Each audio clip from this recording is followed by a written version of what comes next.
সাকিব ভাইয়ের সাথে সিনেমা, সাকিব ভাই যেদিন বলবে সেদিনই আমার তার সাথে সিনেমা হয়ে যাবে। সাকিব ভাইয়ার সব সিনেমার টিজার, ট্রেলার, সিনেমা সবকিছু আমি দেখি, কখনো কোনোটা মিস করি না, বিকজ আমি তার অনেক বড় ফ্যান।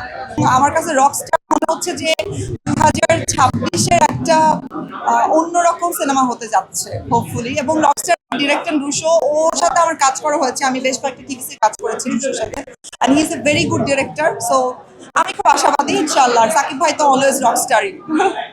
তো ইনশাআল্লাহ ভালো কিছু হবে। ব্যস্ততা যাচ্ছে হচ্ছে নাটক নিয়ে, আমি তো রেগুলার এখন ছোট পর্দায় কাজ করছি, সো ওটাই করছি। টিভিসি করা হচ্ছে, পাশাপাশি ফটোশুট করা হচ্ছে।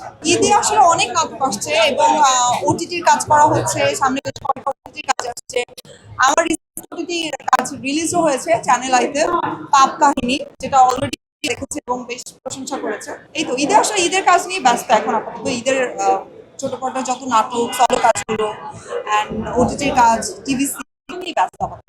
আজান হচ্ছে আমার এখন পর্যন্ত করা সব থেকে বেস্ট টিভি ড্রামা বলবো, মানে যেটাকে বলে যে ছোট পর্দায় কাজ করা সব থেকে পছন্দের, সব থেকে সুন্দর কাজ, যেটা আমার খুব পছন্দের।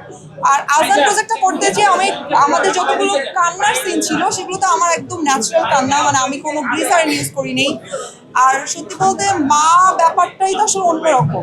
মাদের জন্য ভালোবাসা তো সবসময় অনেক, সব মায়েদের জন্য অনেক দোয়া, অনেক ভালোবাসা। আমার মা আসলে আমার কাছে স্বর্গ পৃথিবীতে। আর হামের জন্য যেটা বলবো যে অনেক শিশুদের একটা হাম আক্রান্ত হয়েছে, সেসব মায়েদের জন্য আসলে অনেক অনেক সম্বেদনা। আর এছাড়া আসলে বলার কিছুই নেই।